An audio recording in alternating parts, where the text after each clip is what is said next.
So, hello and welcome to this webinar of the ILO Global Business and Disability Network, Unleashing Potential, Reasonable Accommodations at Work. My name is Jürgen Menze. I'm a middle-aged white man wearing, as always, a shirt, this time white, and a beard that I should shave shortly, I assume. We're very excited and happy to have you with us. We got a high number of registrants for this webinar. Before we jump into the substantive matter of the webinar, let me just talk you through a few of the logistics. You should see next to me already one of the two international sign interpreters who will join us throughout the webinar. There's also live captioning for this spoken language English here available, also on a separate website where you will be able also to customize your captions if you would like to use them. I'll drop them here in the chat. The chat is open for all of you to use, to introduce yourself. Feel free to do so and connect with each other. At the same time, I would like to ask you to put any questions to the speakers in the Q&A function of Zoom, which should be available at the bottom of your screen. So feel free to use the chat, the questions in the Q&A box of Zoom, as we will have some time at the end of the webinar to address the questions or some of the questions you will pose to the speakers. Now, we are also, as you might see, we are recording this webinar, and we will upload it to the ILO's YouTube channel, and it will also be available in the webinar page of the ILO Global Business and Disability Network website. Just a reminder for some of you, but for some, they might have never joined a webinar of the ILO Global Business and Disability Network. The global network is coming together of currently 40 multinational enterprises, but also 40 national business and disability networks at country level, and a few non-business organizations joining forces to make it easier for companies, big and small, to include people with disabilities in their policies and practices, with a focus, of course, on employment, as that's also the mandate of the ILO, the International Labour Organization. Today, we have with us four amazing speakers, and I'll pass it over to them in a moment for their own introductions. But let me just say it's Mark Bell, Sarah Cline, Andy Garrett, and Daniel Mwesigwa. So first, I'll hand it over to Mark, then to Sarah, Andy, and Daniel for their own introductions. Thanks so much for joining us today, to the speakers. Mark, over to you. Hello, it's a pleasure to be here today. My name is Mark Bell. I'm Regius Professor of Laws at Trinity College, Dublin in Ireland. And like Jürgen, I'm also a middle-aged white man with a beard, albeit less hair than Jürgen has. And I'm wearing a blue jacket with a pink shirt. Thanks. Thank you, Mark. I'm sure I'm slowly catching up to the amount of hair that you have. Sarah, over to you. Hi, everybody. My name is Sarah Cline, and I'm Accenture's Global Workplace Inclusion and Diversity Lead. I'm joining you from my home office in Austin, Texas. I'm a white woman, and I'm joining the ranks of the middle-aged here as well. I have curly dark blonde hair, and I have it pulled back. And I navigate the world with a hearing disability. Yeah, it's so nice to be here. I'm excited for the call. Thanks so much, Sarah. And just to know that Sarah is connecting from the US in an early hour, so a special thanks to you for doing that. Andy, over to you. Hi, everyone. My name is Andy Garrett. I'm the Workplace Adjustments and Accessibility Director at GSK, the global pharmaceutical company. I'm a white, again, middle-aged male with fairish hair, wearing a dark top. I'm coming to you from my work from home setting here in the UK, not far from our London HQ. I have my own lived experience of disability. I have a central field retinal condition. I've been working in disability for, well, perhaps more than 25 years. So delighted to be joining you today. Yeah, thanks so much, Andy. We're really honored to have you with us, as we are looking forward to hearing what's happening in GSK on the topic. Daniel, floor is yours. Hello, everyone. I'm Daniel Mwesigwa. from Uganda. I'm a person with a lived experience of psychosocial disability. It began when I was 13, and I'm now a senior citizen. So I have a rich experience.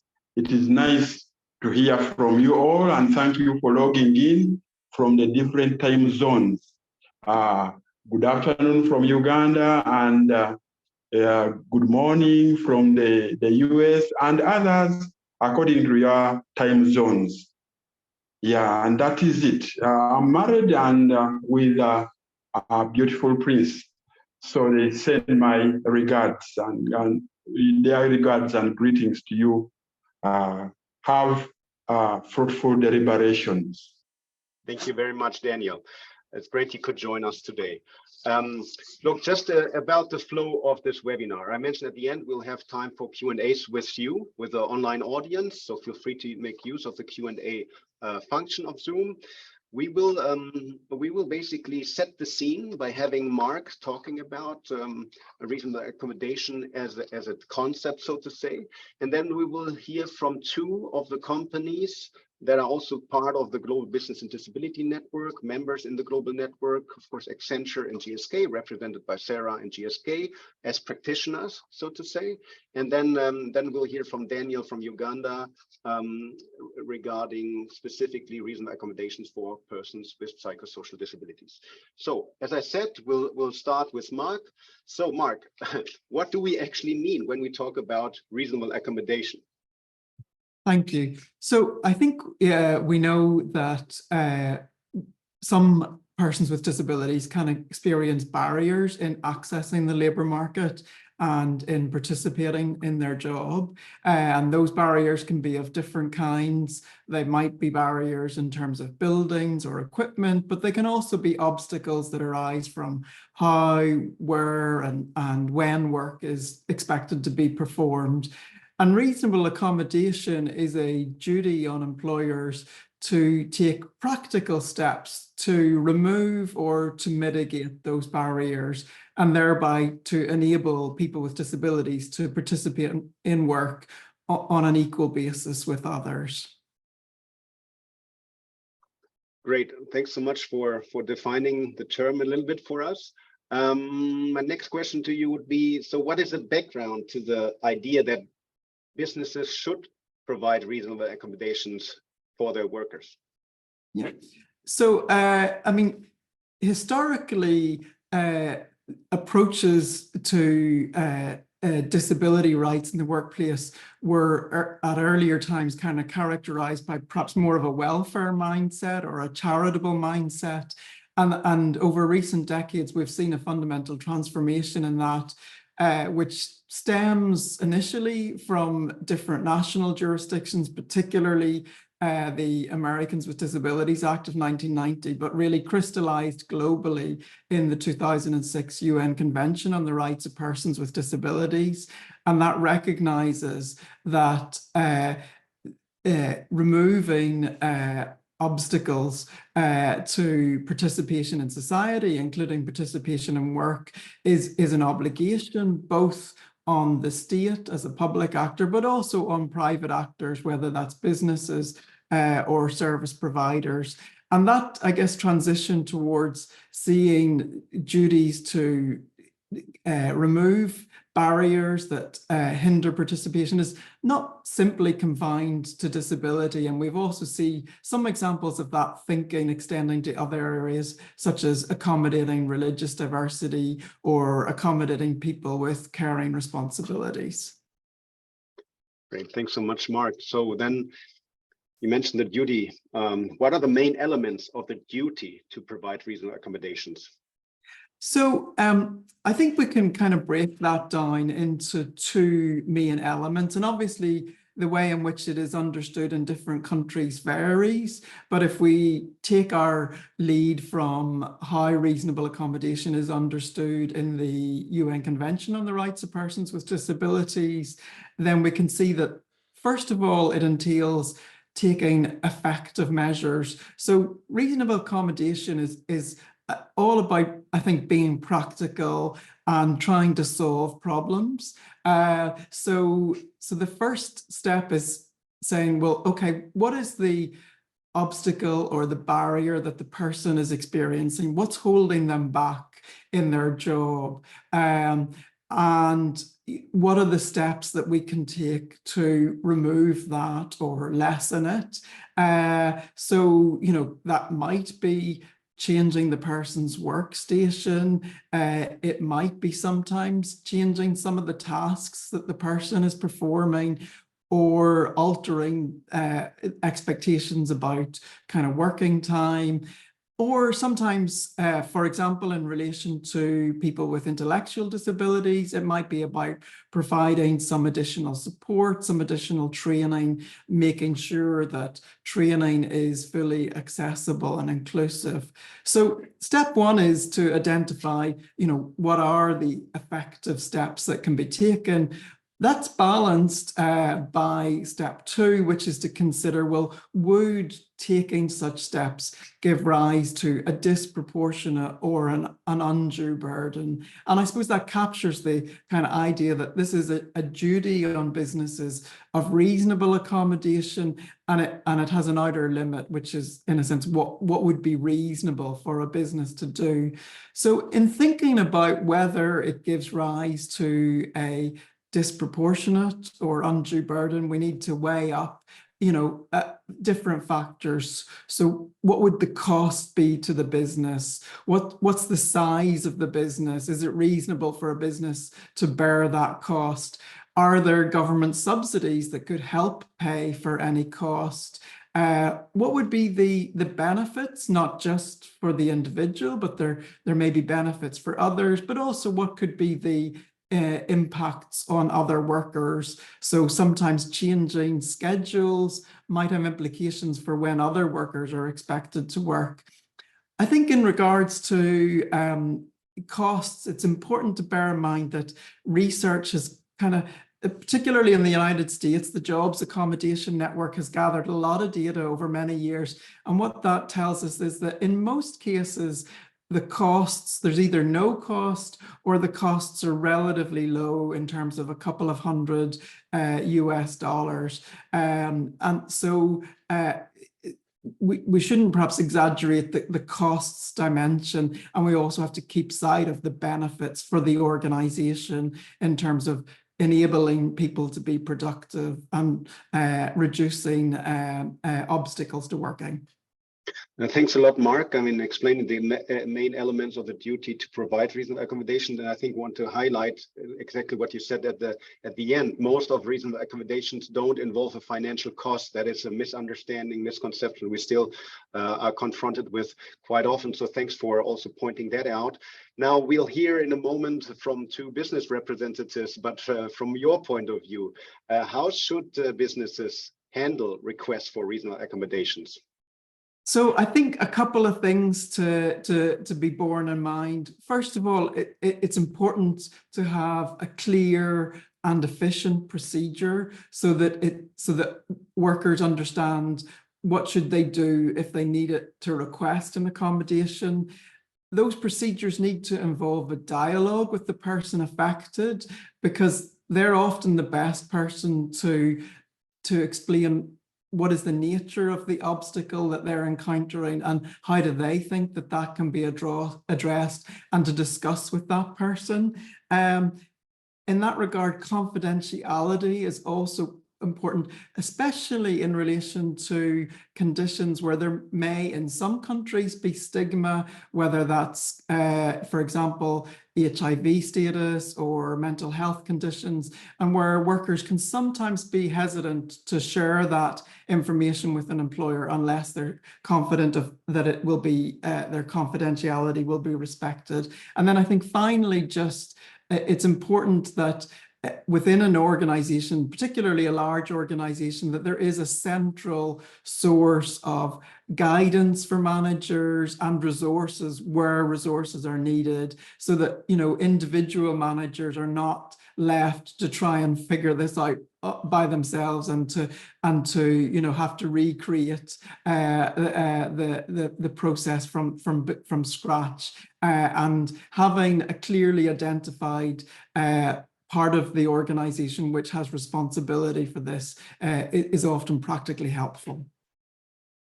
Yeah, thanks a lot, Mark. I mean, about talking about practically helpful. As a reminder to those who might not know, Mark was the lead author of the ILO Regional Accommodation Guide that we launched almost 8 years ago, I think, but still highly relevant. And when we asked about, in preparation of this webinar, some of the online followers of our network, what would be one of the issues they are particularly interested in is a policy, a corporate policy on regional accommodations. You will find actually a model policy at the end of on the last pages of the guide that I just mentioned and that I just dropped here in the chat. So thanks so much, Mark. Now we'll hear directly from two business representatives, Sarah in Accenture and Andy in GSK. And so I'll first start with Sarah. Sarah, so how does Accenture offer workplace adjustments to employees, but also job candidates? And do you have a global strategy, and how does it look like in local markets? How does that work? Sarah. Yeah, so we do maintain a global strategy. It's supported by our centralized accommodation support tool. Not a very clever name. It's just to be very clear in what it is. We have this available in 43 of our countries, which covers about 97% of our workforce. We have some countries that have local restrictions that prohibit us from using the tool, but we do have alternative local processes in place that do align with the overall global strategy. So with our tool, we're able to ensure a more consistent approach, as was talked about, to our accommodations. We want to make sure that we're providing easy access for our employees to request what they need without pre-approval. Anybody can go to the tool at any time to make a request. You don't have to ask your line manager. You don't have to talk to your HR person. You can come directly to the tool to make that request. Each of the requests that come in are handled by a local case manager that is part of our global community of case managers who are knowledgeable about regional, legal, cultural nuances. And then we ensure that our global policy, adapts effectively to those local conditions. But honestly, there aren't really many circumstances that would require us to shift, the general way of accommodations, because, we as a rule, for Accenture, we want to do more than what's required, by law, because of the value that we do place on disability inclusion. And I think, a key value for the global process and the budget is that it really has removed a lot of barriers. Like for a lot of people, myself, included, 11 years ago when I started my journey, I mentioned that I have a hearing disability. When I was a new employee, I was afraid to ask for something for me outside the scope of normal. I'm using normal with air quotes because there is no such thing as normal. But again, this is just speaking from what it felt like for me. So having a place where we could go, and it was harder for me at the time. So having a place where I can just go confidently, confidentially, and make a request, I think is really a game changer for that. And we do, just to speak a little bit more about that, we do have the approach of it being a very human-centric. I think that's what the case managers provide. Once the employee makes a request, when our case manager reaches out, which starts then that interactive process and connecting them to local points of contact, depending on what their need or their request is. So whether it be assistive tech, workplace ergonomics, web accessibility, if they're trying to submit their timesheet and they're having challenges with their screen reader, excuse me, or HR policy. So whatever the circumstance is, we have an expert in place to support just that. Excellent. Thanks so much, Sarah. And thanks for sharing your experience as practitioner, but also as somebody who actually benefited, so to say, from regional accommodations in your company. So Andy, the same for you now in GSK. How does GSK offer workplace adjustments to employees and job candidates? And what about the global strategy and localization in the local markets? Sure. It's great to hear what Accenture's doing. So I'm hearing so many similarities in our model in our global strategy around workplace adjustments and accommodations. Essentially, we've made clear through our people commitments in all of our markets that we, in line with our organizational values, we want to do the right thing, and we want to encourage and welcome requests from anyone with a disability, a health condition, or even an injury, if they need an adjustment or an accommodation to enable them to be more effective in their role.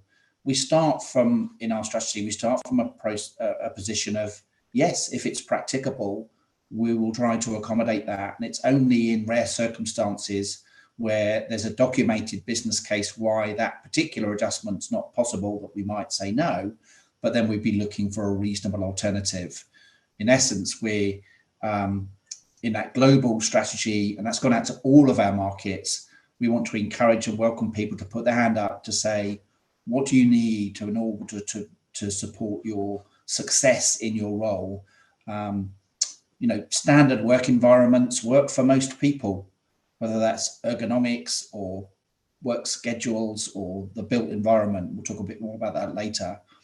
People with disabilities and health conditions sometimes need something a little different. And that's where our model looks to help identify with that individual. Again, we operate confidentiality like they do at Accenture, where people can make a request through my service line to seek the solution that works for their particular circumstances. We do centrally approve if there's spend associated with that particular solution, like accessible software or specialist equipment, ergonomics, then we can approve that spend centrally. We cross-charge the cost back to the end user business entity, but again, maintaining that confidentiality piece.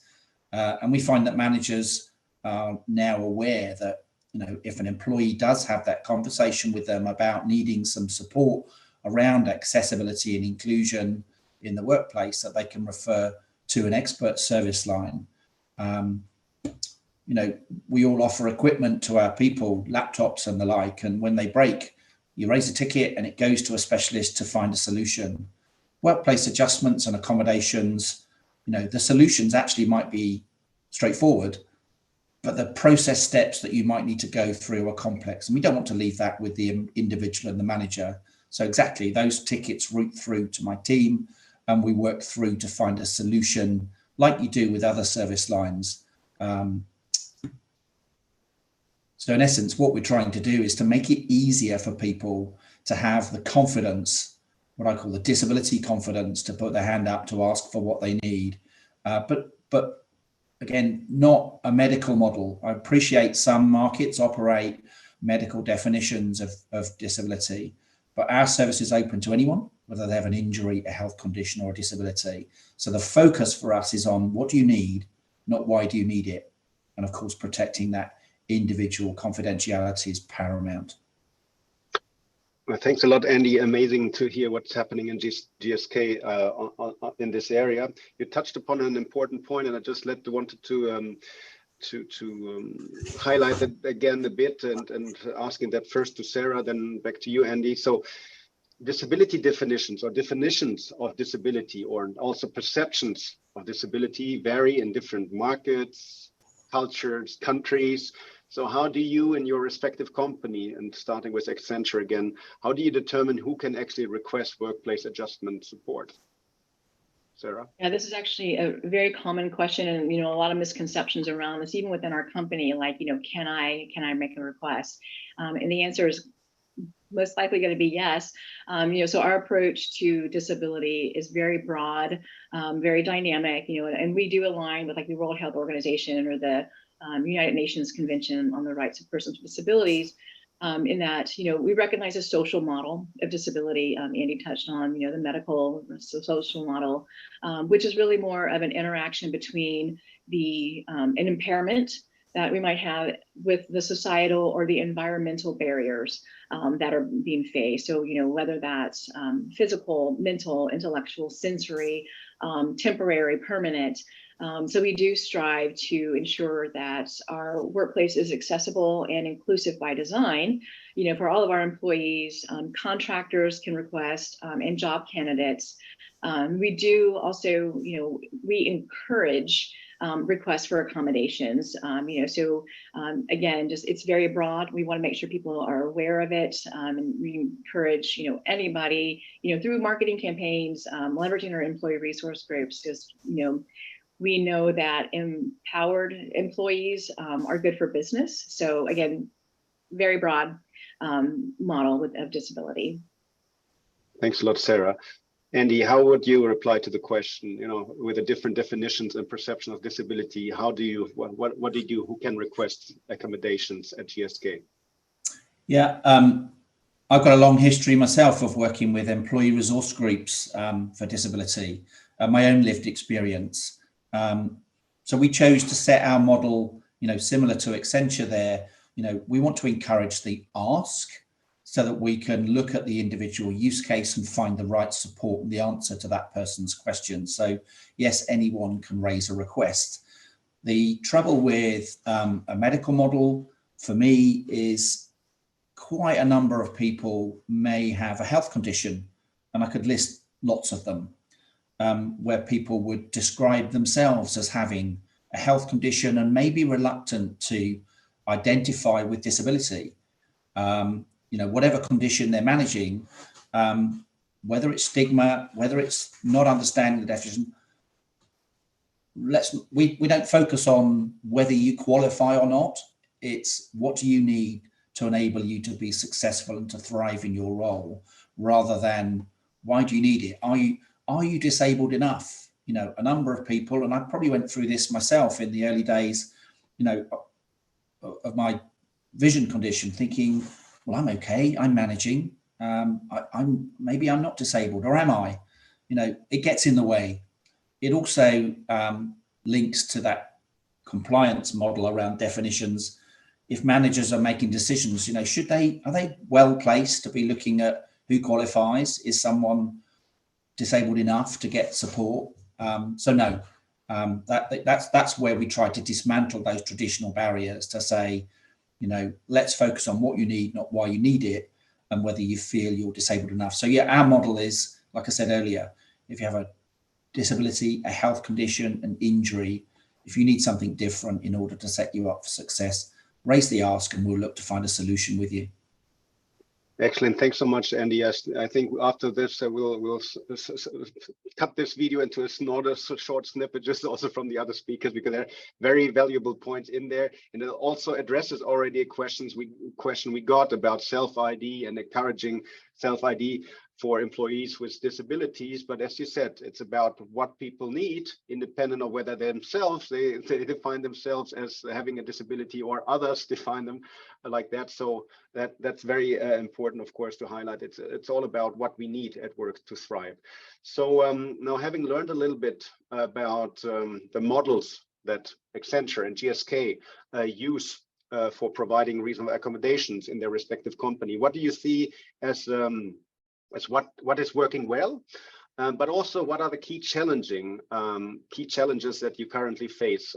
Sarah, maybe you go first again with what is working well and where do you see still key challenges?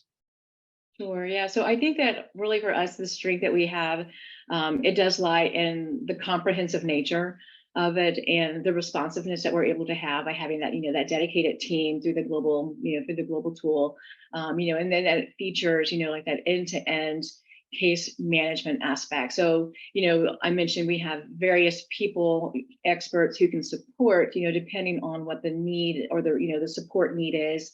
But we do have a consistent case manager that's there to ensure that the person making their request is informed and supported, until the very end. And so it's that case manager that will ultimately close the case out, if you will. So I think that's been a very valuable aspect to the model. Having a centrally funded resource that ensures the accommodations are handled efficiently and equitably.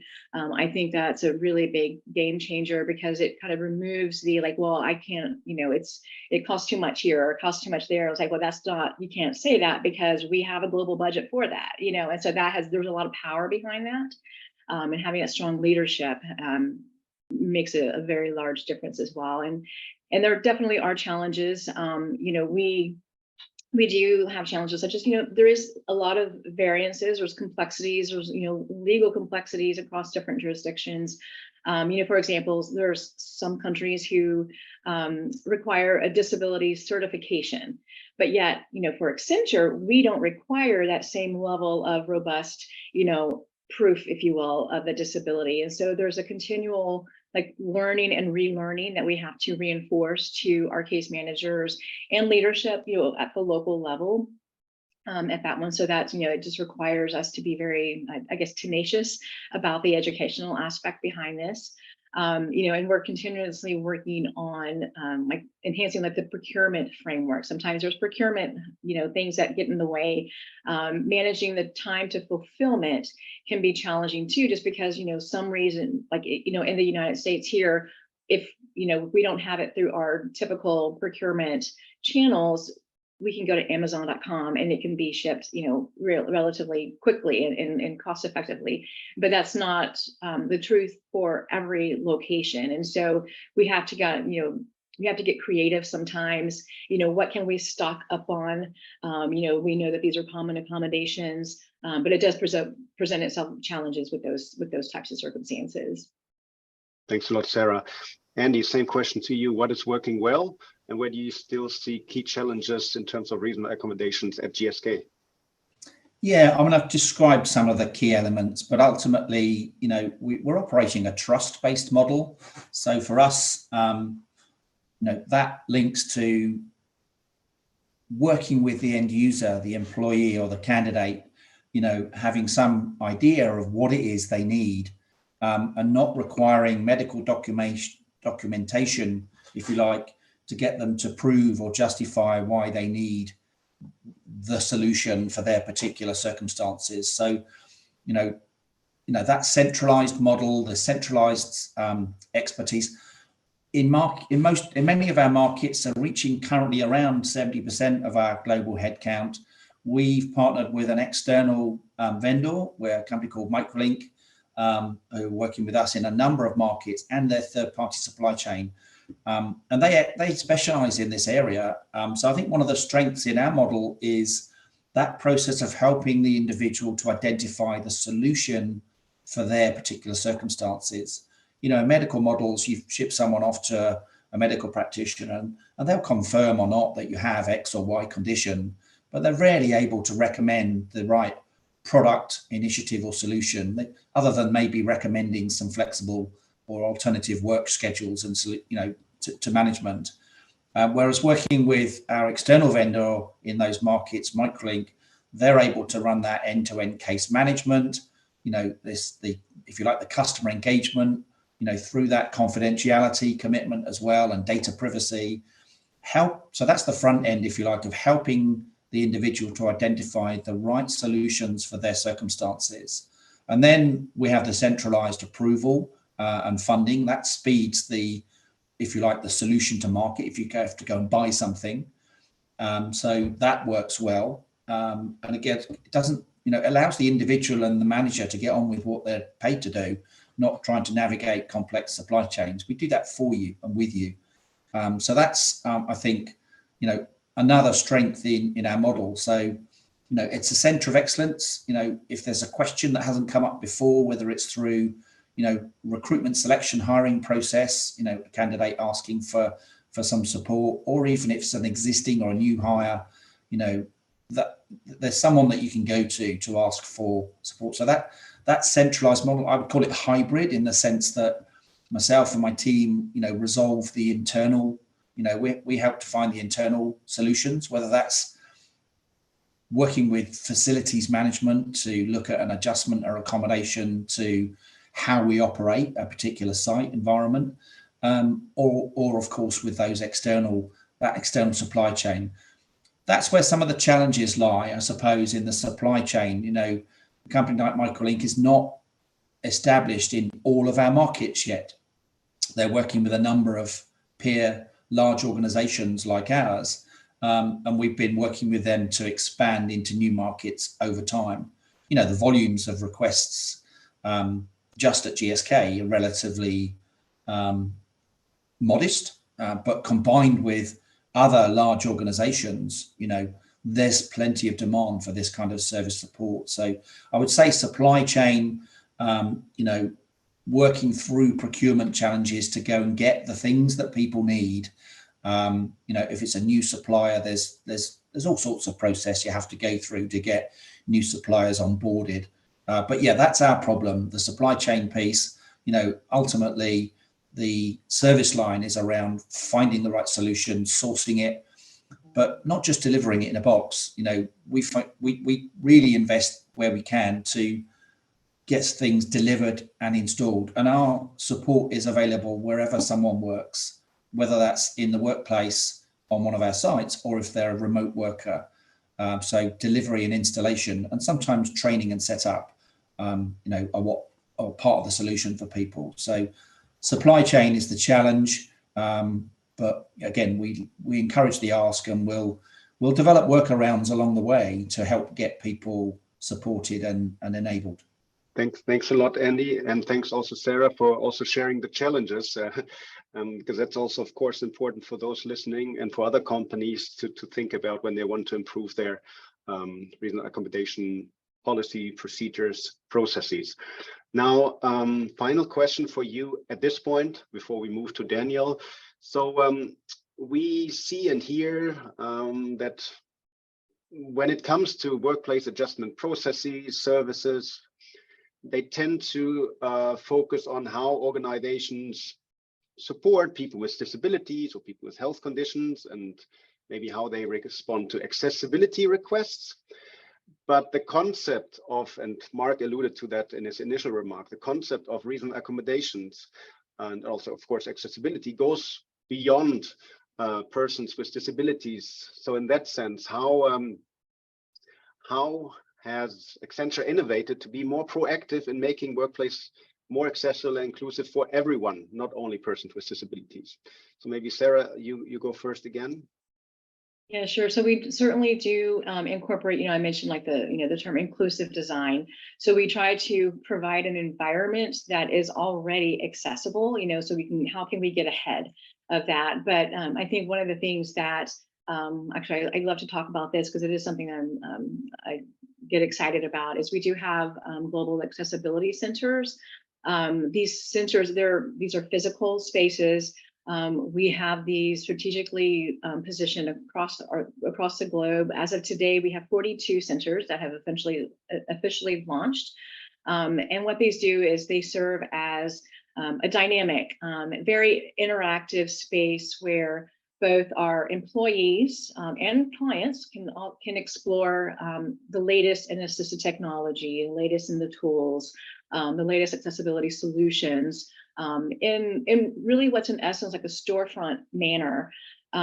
Each of our centers are equipped with the cutting edge technology. So, you know, we certainly have your more typical or your more standard items in there, such as, you know, we have various types of ergonomic keyboards or ergonomic mice, noise canceling headsets that you can actually try on, which is a value for me. You know, I wear hearing aids and I have behind the ear hearing aids. So not every headset will work well for me. So I can actually try on one that will best fit my needs.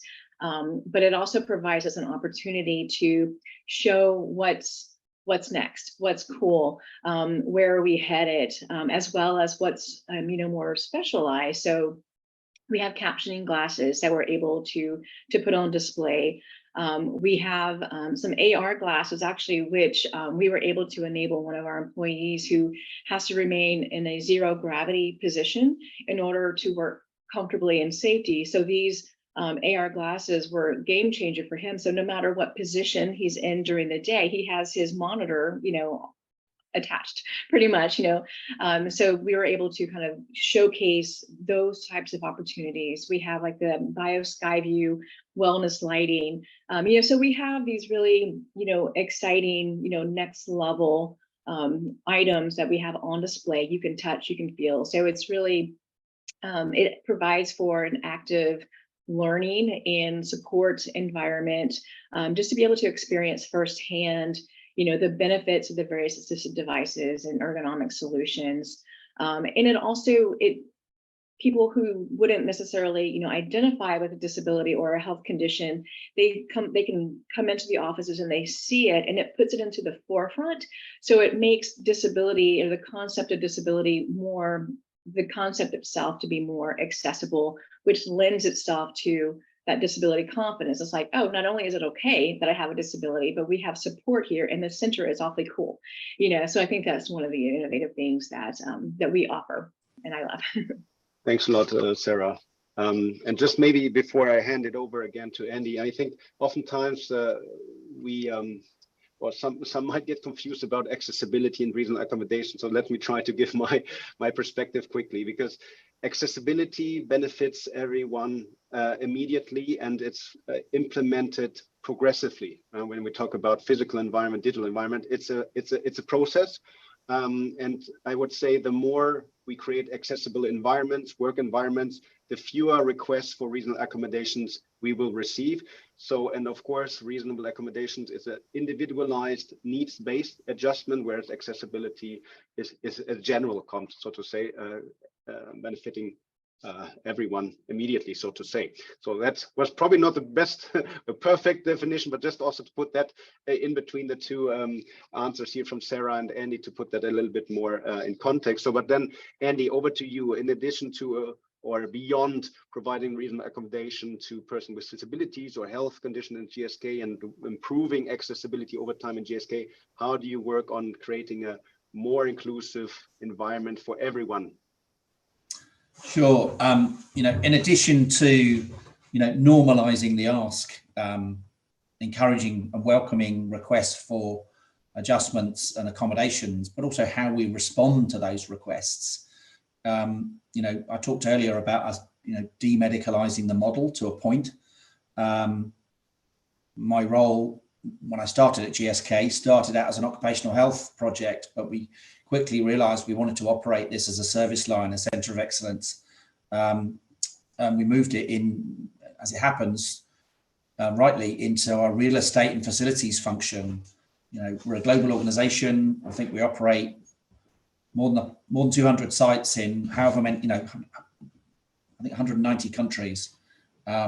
So we operate a large real estate portfolio with significant capital budgets. We're bringing on stream new sites all the time, new leases of different types, new facilities. We've just gone through a huge process. We're about to occupy a new headquarters building in central London. So when I moved my service line into the real estate function, I looked at what was driving the design specification. And back in the day, back in 2017, it was very much driven by kind of local building code. And whilst those, local building compliance is still relevant in all of our markets, we chose to develop with external consultants and set what we call our global inclusive design standards. So again, we've chosen to go above the minimum requirement. We've looked at international standards for accessibility, but also an inclusion. We started off with the inclusive design guide, which maybe suggests an element of optionality when you're implementing. So we said, no, these are our standards. This is what we expect for our new buildings and new leases.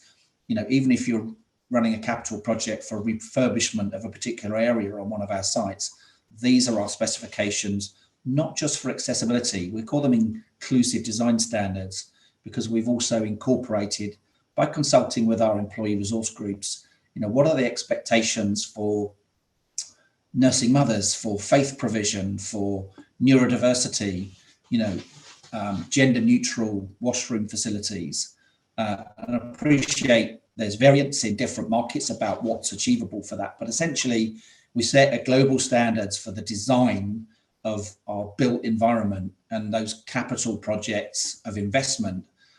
So for that new HQ in London, the accessibility and the inclusive design requirement front and center of our design and fit out specification. Will it be perfect when we occupy? Naturally not. It will be as accessible as we can make it in the circumstances, and we will always still respond to accessibility requirements. But essentially that inclusive design standard and our capital investment plan, we have independent assessments of sites against those standards to give us, if you like, the gap analysis where to target our capital investment around accessibility upgrades.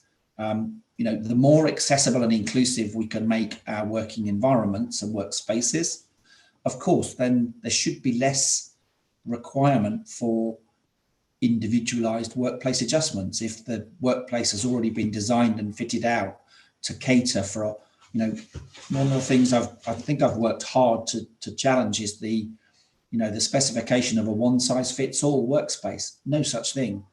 One size has never fit all. But of course, through the inclusive design standards, we're widening that expectation of the design fit out, but also how we operate the building. You can invest £500,000 in a fancy, front of house reception ramp and doors and all of those. Yeah, but if the door's locked because the people in reception don't like getting cold when it's opened, so some of that leads into, and we've done training for our facilities leadership teams in understanding how they operate the building, even working with our service partners, is as important as what we build and what we specify, so that then if one of our employees or a visitor, a service partner is requesting an accessibility or an accommodation in how we operate that building, then they should realize that that's part of our inclusion values. That drives our trust and inclusion values. It drives our talent acquisition. We want people to come and choose to work in an accessible and inclusive GSK.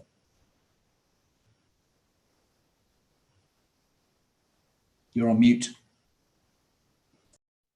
Thanks so much, Andy.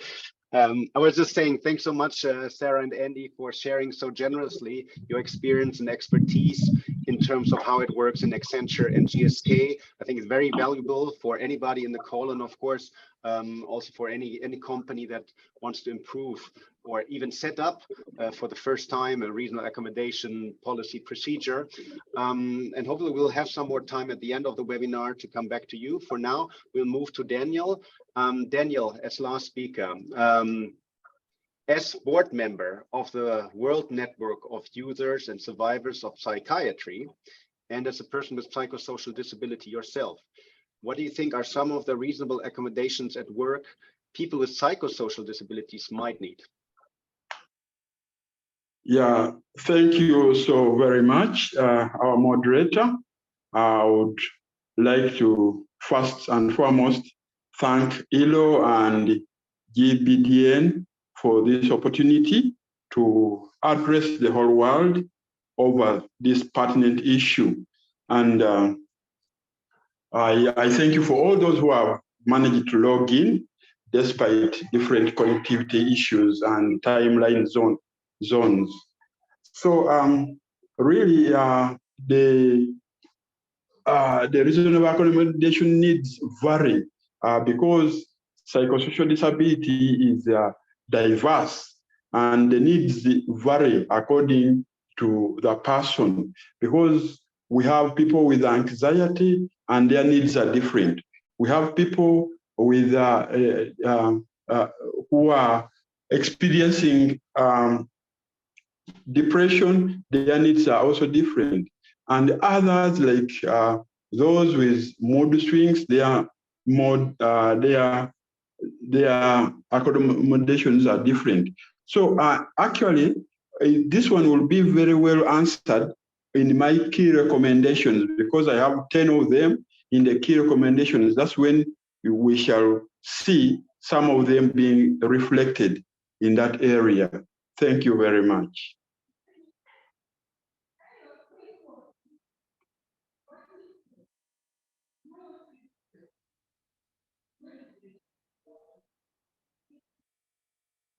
You're muted again, Jürgen.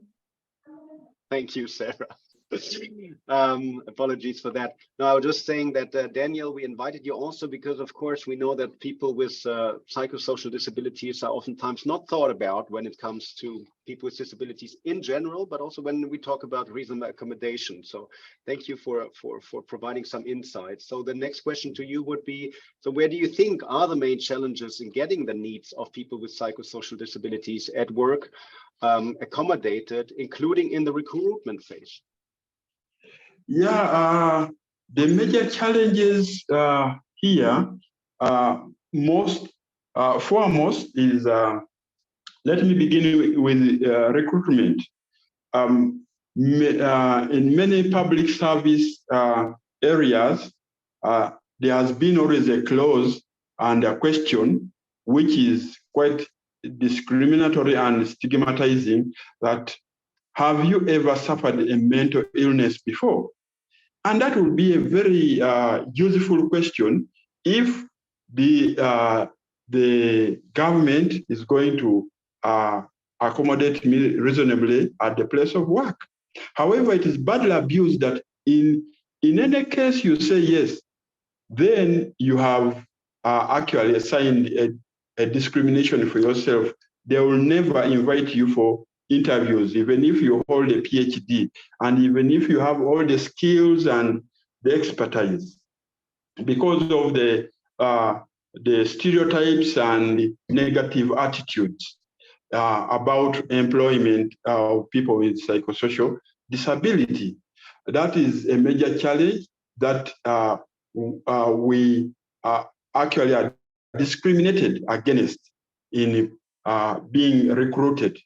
Then two, also some laws, legal frameworks, like in Uganda, I can say, like the Local Government Act, there's somewhere a clause where it says that you can lose office when you become a person of unsound mind. And that phrase, unsound mind, kills us legally. Because once you are labeled, and it is a label, it is not a reality. Because those who wrote that, I don't know whether they had the parameters of a sound mind before they can label somebody unsound. And therefore it can be very much abused for loss of office, public office, by using that phrase, unsound mind, which causes a legal death. And of course, in this era of the UN CRPD, many countries now have signed and ratified the convention, Uganda also inclusive, and we are seeing progressively that some of these issues are being dealt with, but you very well know that legal reforms and constitutional amendments take a lot of time, and some of the states are hiding under progressive realization. So that is also another challenge. Then the challenge also at workplaces is that maybe some directors or supervisors may give work overload within a shortest period of time. So this one brings about burnout, and that burnout results into a relapse. And then, of course, the person becomes dysfunctional. So those are a number of challenges which happen during employment. Then also, because of the nature of our disability, sometimes people think that maybe we are not focused, because sometimes we may need to go out of office, have some fresh air, relax a bit, come back, and all the like. And so instead of accommodating us, they think that that is maybe a habit of avoiding work or not being functional. Yet once we have these breaks and we come back, we really fulfill the expectations. And so those are also— Daniel, I'm sorry to interrupt. We're running out of time. I still want Yes. to give you the chance to the recommendations you mentioned before. If you could just Okay. quickly share the 10 recommendations you would have in terms of All right. accommodating employees with psychosocial disabilities. All right, thank you very much. The key recommendations, one of them is to be given time off to follow up for review visits to mental health service providers like clinical psychologists or peer support.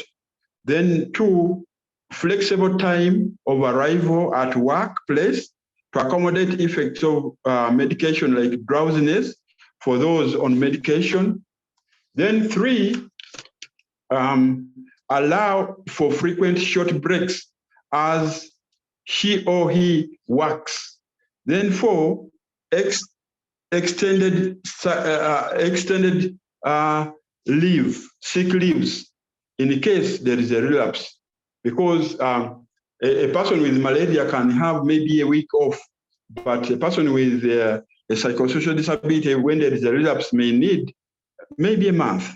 Then reduced stress work environment by assigning duty early enough before the timelines to avoid last-minute hassles.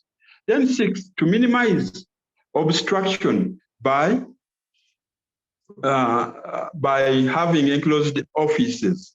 Then the 7, the need of a job coach or mentor as they work initially to be induced into the work. Then 8, to breaking large tasks into small achievable tasks that can promote motivation and improves the moods of the employee, of course, with appreciation. And then access to peer-to-peer support networks. Then work from home if one chooses to do so. So those are the 10 recommendations, and I would like to thank you so very much for ILO for making the small birds sing. Actually, you're a branch to make the little birds sing. Thank you very much, and thank you for the participants. Thank you very much, Daniel. It's very insightful, also, especially the recommendations you shared with us at the very end. Now, we're almost out of time, but I promised at the beginning we would have some time for Q&As with the audience. We got a lot of them, and that shows that the topic is a hot topic, remains a hot topic. And I also especially want to acknowledge Mark's Mark actively responding to some of the questions in writing that we received in the Q&A box. So if we're almost out of time, let me combine a few questions. We touched upon it a little bit already, but since it comes up in several questions, I would like to ask the following, and feel free from the speakers, from the 4 speakers, whoever wants to talk about it, feel free to come in.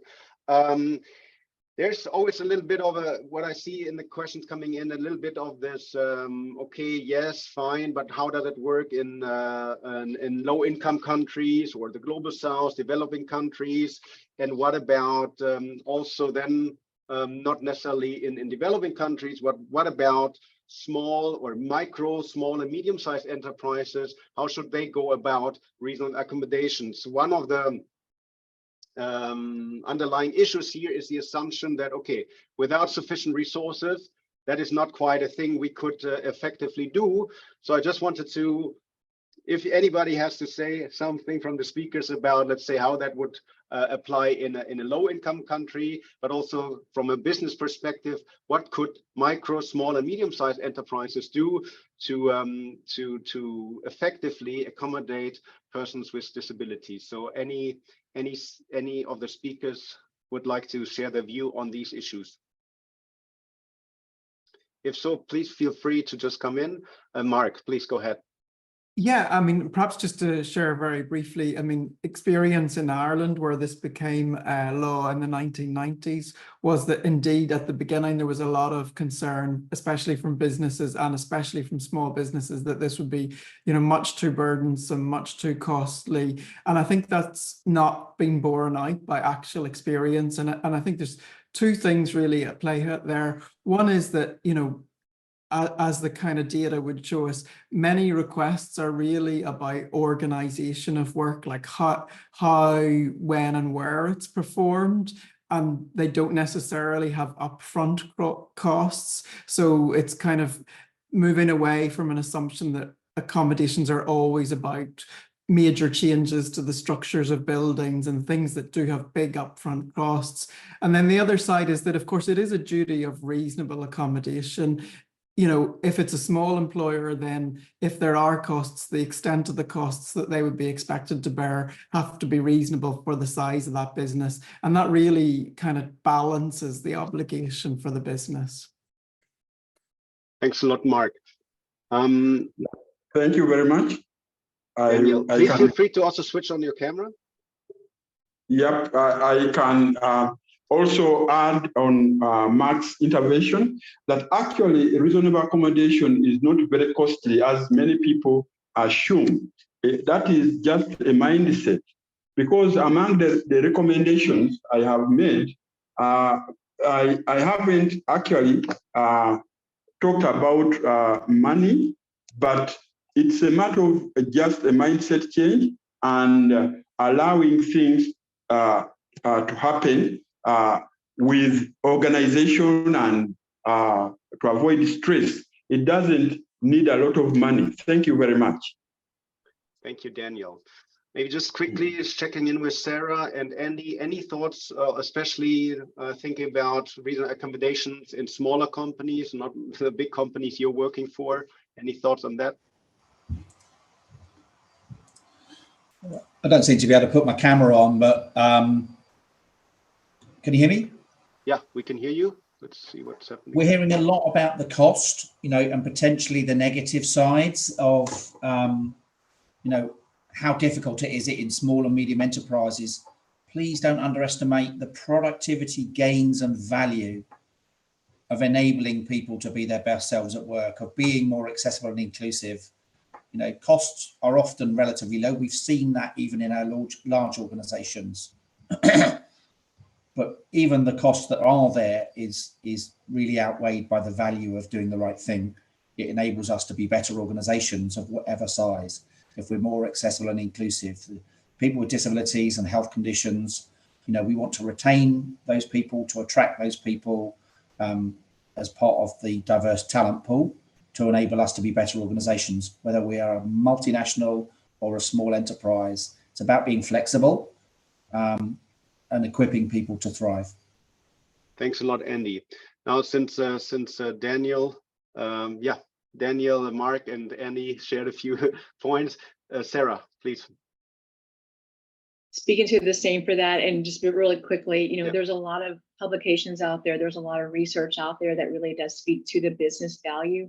I would say equip yourselves with that knowledge, with the information, you know, what Mark has published. There's a new research out there that we supported. It's called the Disability Inclusion Imperative, and it speaks to the bottom line. Sometimes even the smaller companies, they want to earn money. And so supporting people with disabilities, there's proof out there that it is a return on your investment. So equip yourself with the knowledge that you can then have those harder conversations. So that's what I would just propose, to be educated so that we can drive those conversations for change. Excellent. Thanks so much, Sarah, and to all the speakers, of course, and to the participants who were so actively engaged in the chat, in the Q&A. As always, unfortunately, we didn't have time to address all the questions. Again, some of the questions were replied to in writing. And thanks also for taking part in the survey. We just launched 2-3 minutes ago at the end of the webinar.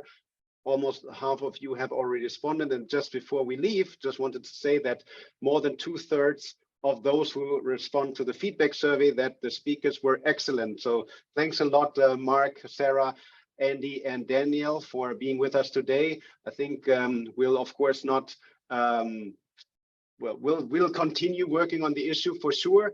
Please remember that we have a lot of resources also on the website of the Global Business and Disability Network. I'll also drop here a link to some of the resources we have specifically on reasonable accommodations.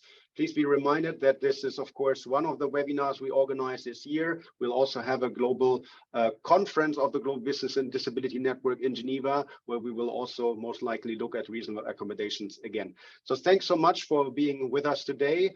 Thanks so much for your active engagement, sharing your expertise, questions, and hopefully you create a little bit of a network through the chat as well. As we said, the recording will be made available very shortly. So thanks so much, and thanks for staying a little bit over time with us. Thanks so much. Until next time. Bye-bye.